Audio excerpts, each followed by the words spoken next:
Welcome to Anu's learning area. കഴിഞ്ഞ ക്ലാസ്സിലെടുത്തതിൻ്റെ ബാക്കി ഹിസ്റ്റോറിക്കൽ ടൂറിസത്തിൻ്റെ പോർഷൻസാണ് എടുക്കാൻ പോകുന്നത്. അതിൽ ഹിസ്റ്റോറിക്കൽ ടൂറിസം എന്ന് പറയുന്ന portion, history has a long played an important role in the tourist activity, inspiring people to explore the mysteries and wonders of past, making it a timeless and cherished concept. വിനോദസഞ്ചാര പ്രവർത്തനങ്ങളിൽ ചരിത്രം വളരെ കാലമായിട്ട് സുപ്രധാനമായ പങ്ക് വഹിക്കുന്നുണ്ട്. ഇതിൽ ഭൂതകാലത്തിൻ്റെ നിഗൂഢതകളും അത്ഭുതങ്ങളും പര്യവേഷണം ചെയ്യാൻ ആളുകളെ പ്രചോദിപ്പിക്കുന്നു. അതായത് വിനോദസഞ്ചാര പ്രവർത്തനങ്ങളിൽ നമ്മൾ ഏർപ്പെടുമ്പോൾ അവിടുത്തെ ചരിത്രം അതിൽ വളരെയധികം സ്വാധീനം ചെലുത്തുന്നുണ്ട് എന്നാണ് പറയപ്പെടുന്നത്. അതിന് മുമ്പുണ്ടായിട്ടുള്ള ഈ സ്ഥലങ്ങളുമായി ബന്ധപ്പെട്ടിട്ടുള്ള അത്ഭുതങ്ങളായിക്കോട്ടെ, നിഗൂഢതകളായിക്കോട്ടെ, ഈ പര്യവേഷണങ്ങളായിക്കോട്ടെ, ഇതൊക്കെ ആളുകളെ വീണ്ടും ഈ ഒരു ടൂറിസം എന്ന് പറയുന്ന വിനോദസഞ്ചാര മേഖലയിലേക്ക് ആളുകളെ അട്രാക്റ്റ് ചെയ്യുന്നുണ്ട്. Historical or heritage tourism entails discovering a location's history and heritage through various activities such as sightseeing, museum visits, and sampling authentic recipes, that is, exploring local cuisines to appreciate the culinary heritage of the region.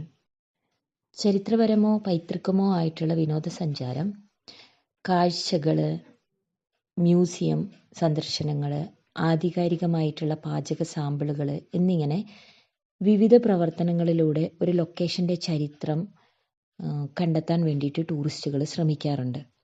ചിലപ്പം നമുക്കറിയാം, പല സ്ഥലങ്ങൾ കാണുന്നതും ചരിത്ര മ്യൂസിയങ്ങൾ സന്ദർശിക്കുന്നതും അവിടങ്ങളിൽ ഉണ്ടായിട്ടുള്ള പാചക രീതികളെക്കുറിച്ചൊക്കെ അറിയാൻ വേണ്ടിയിട്ട് ആളുകൾ ശ്രമിക്കുന്നുണ്ട്. ഒരു പ്രദേശത്തെ പാചക പൈതൃകം എങ്ങനെയെന്നറിയാൻ പ്രാദേശിക വിഭവങ്ങളിലൊക്കെ പര്യവേഷണം നടത്തുക, അതായത് പുതിയ ആ സ്ഥലങ്ങളിൽ ഉണ്ടായിരുന്ന വിഭവങ്ങൾ ഏതാണെന്ന് അറിയാൻ വേണ്ടിയിട്ടുള്ള ഒരു ഉത്കണ്ഠ ആളുകൾക്കിടയിൽ ഉണ്ടാക്കിയെടുക്കുക. Places with a rich heritage and well designed tourist infrastructure attract all type of tourist, making them the most popular tourist destinations.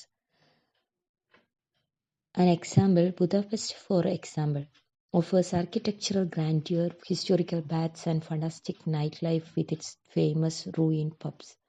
These attractions contribute to Budapest's popularity as a destination due to its rich heritage and diverse nightlife. ഇവിടെ Budapest എന്ന് പറയുന്ന സ്ഥലത്തിനെയാണ് ഒരു എക്സാമ്പിളായി പറഞ്ഞിരിക്കുന്നത്. Budapest ഹംഗറിയുടെ തലസ്ഥാനമാണ്. ഹംഗറിയിലെ ഏറ്റവും വലിയ നഗരമാണ് ഇവിടെ.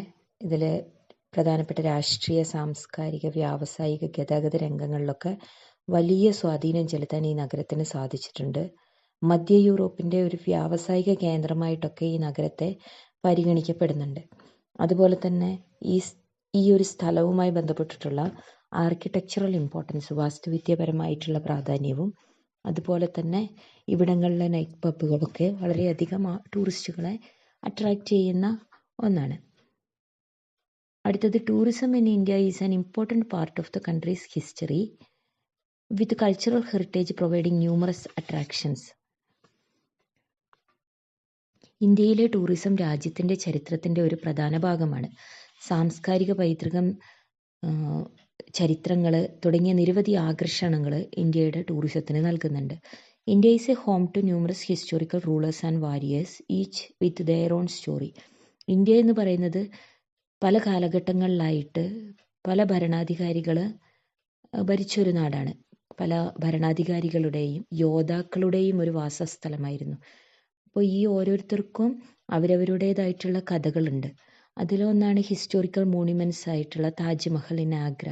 നമുക്കറിയാം, മുഗൾ രാജവംശത്തിൽ ഏറ്റവും പ്രസിദ്ധനായിട്ടുള്ള രാജാവായിരുന്നു, ചക്രവർത്തിയായിരുന്നു ഷാജഹാൻ. അദ്ദേഹത്തിൻ്റെ ഭാര്യയ്ക്ക് വേണ്ടി നിർമ്മിച്ചിട്ടുള്ള ഒന്നാണ് താജ്മഹൽ. ഇത് നമ്മൾ കാണുമ്പോഴും പഠിക്കുമ്പോഴും ഒക്കെ അതിനൊരു ചരിത്രമുണ്ട്. ആ ചരിത്രത്തോടൊപ്പം തന്നെ ഈ ഒരു സ്ഥലം ഒരു ഇന്ത്യയിലെ തന്നെ പ്രധാനപ്പെട്ട ലോകമഹാത്ഭുതങ്ങളിൽ ഒന്നായിട്ടുള്ള ഒന്നാണ് താജ്മഹൽ എന്ന് പറയുന്നത്. അപ്പോൾ അവിടെ ചരിത്രത്തിന് വളരെയധികം പ്രാധാന്യമുണ്ട്. അതോടൊപ്പം തന്നെ അതൊരു ടൂറിസ്റ്റ് പ്ലേസും കൂടിയാണ്. അതുപോലെ തന്നെയുള്ള മറ്റു ടൂറിസ്റ്റ് പ്ലേസസ് ആണ് അജന്ത, എല്ലോറ ആൻഡ് ഖജുറാഹോ കേവ്സ്, ഡൽഹി, രാജസ്ഥാൻ, മഹാരാഷ്ട്ര എന്നിവിടങ്ങളിലെ കോട്ടകൾ. അതേപോലെ തന്നെ ഇന്ത്യയിലെ ചരിത്ര പ്രാധാന്യമുള്ളതും ഏറ്റവും പഴക്കമേറിയിട്ടുള്ളതുമായിട്ടുള്ള ഒരു നഗരമാണ് മഥുര. ഈ സ്ഥലങ്ങൾക്കൊക്കെ വളരെയധികം ചരിത്ര പ്രാധാന്യമുണ്ട്. അതോടൊപ്പം തന്നെ ടൂറിസ്റ്റ് സ്ഥലങ്ങളും കൂടെയാണ്. India's cultural heritage, natural surroundings, architectural masterpieces, paintings, arts, craft, heritage sites, creativity, ethnicity, music, dance, customs, mountains, valleys, beaches and rivers make it a tourist dream. ഇന്ത്യയുടെ സാംസ്കാരിക പൈതൃകം, അതേപോലെ ഇന്ത്യയുടെ പരിതസ്ഥിതി, പ്രകൃതിയുടെ ചുറ്റുപാടുകൾ, വാസ്തുവിദ്യയിലുള്ള വളരെയധികം ഉയർന്ന ഒരു തലത്തിലുള്ള വാസ്തുവിദ്യ ശൈലിയാണ് ഇന്ത്യയിലുള്ളത്. അതേപോലെ തന്നെ ഇവിടുത്തെ പെയിൻറ്റിങ് പറയുമ്പോൾ നമുക്ക് തന്നെ അറിയാം, മ്യൂറൽ പെയിൻറ്റിങ്സിനൊക്കെ വളരെയധികം ഫേമസ് ആയിട്ടുള്ള നാടാണ് ഇന്ത്യ. കലകൾ, കരകൗശല വസ്തുക്കൾ, പൈതൃകമായിട്ടുള്ള സ്ഥലങ്ങൾ, ഇന്ത്യയുടെ സർഗാത്മകത, വംശീയത, അതേപോലെ തന്നെ സംഗീതം, നൃത്തം, ആചാരം, ഇവിടുത്തെ ജോഗ്രഫിക്കൽ ഏരിയാസ് ആയിട്ടുള്ള മൗണ്ടെയിൻസ്, വാലീസ്, ബീച്ചസ്, റിവേഴ്സ്, ഇതൊക്കെ ടൂറിസ്റ്റുകൾക്ക് വളരെയധികം ഒരു സാധ്യത തരുന്നൊരു നാടാണ് നമ്മുടെ India. India rose to prominence as a tourist destination under early rulers and the British government has promoted tourism since 1945. 1945 ആദ്യകാല ഭരണാധികാരികളുടെ കീഴിൽ ഇന്ത്യ ഒരു വിനോദസഞ്ചാര കേന്ദ്രമായിട്ട് ഉയർന്നു വരുന്നത് നമുക്ക് കാണാം. 1945 ബ്രിട്ടീഷ് സർക്കാർ വിനോദസഞ്ചാരത്തെ വളരെയധികം പ്രോത്സാഹിപ്പിച്ചിട്ടുണ്ട്. Government recognized the importance of implementing tourism development policies that take advantage of British inventions and developments. ബ്രിട്ടീഷുകാരുടെ കണ്ടുപിടുത്തങ്ങളും വികസനങ്ങളും പ്രയോജനപ്പെടുത്തി ടൂറിസം വികസന നയങ്ങൾ നടപ്പിലാക്കേണ്ടതിൻ്റെ പ്രാധാന്യം പിന്നീട് അങ്ങോട്ടേക്ക് വന്ന ഓരോ സർക്കാരും തിരിച്ചറിഞ്ഞിട്ടുണ്ട്. അതിൻ്റെ ഭാഗമായിട്ട് അവർ പല ഏരിയകളും ഡെവലപ്പ് ചെയ്തെടുത്തിട്ടുണ്ട്. Fairs and festivals have become popular tourist destination due to their continuity and change. മേളകളും ഉത്സവങ്ങളും അവയുടെ തുടർച്ചയും മാറ്റവും കാരണം ജനപ്രിയ വിനോദസഞ്ചാര കേന്ദ്രങ്ങളായി മാറിയിട്ടുണ്ട്. നമുക്കറിയാം, ഈ മേളകൾ അല്ലെങ്കിൽ ഉത്സവങ്ങൾ എന്നൊക്കെ പറയുന്നതിന് ചില ഉദാഹരണങ്ങളായിട്ട് നമുക്ക് പറയാൻ കഴിയുന്നത് നമ്മുടെ കേരളത്തിലെ വള്ളംകളി ഒരു ഉത്സവമാണ്, ഒരു ആഘോഷമാണ്. അപ്പോൾ അതുമായി ബന്ധപ്പെട്ടിട്ട് പലയിടങ്ങളിൽ നിന്നുള്ള, ലോകത്തിൽ നിന്ന് തന്നെയുള്ള സഞ്ചാരികൾ ഈ ബോട്ട് റേസ് കാണാൻ വേണ്ടിയിട്ട് കേരളത്തിൽ വരാറുണ്ട്. അതുപോലെ പ്രാദേശികമായിട്ടുള്ള ചില ആഘോഷങ്ങളാണ് ലേയിലെ ഹെമിസ് ഫെസ്റ്റിവൽ, ഗോവയിലെ കാർണിവൽ, പുഷ്കറിലെ കാറ്റിൽ ഫെയർ. ഇതൊക്കെ ഇത്തരത്തിലുള്ള ഫെയർസിൻ്റെ ഭാഗമായിട്ട് വരുന്നതാണ്. History also plays an important role in shopping and entertainment with tourist fascinated by the history of jewellery designs, styles, theme dinners and sound and light shows. To effectively attract tourists, tourism professionals must first have a solid understanding of history.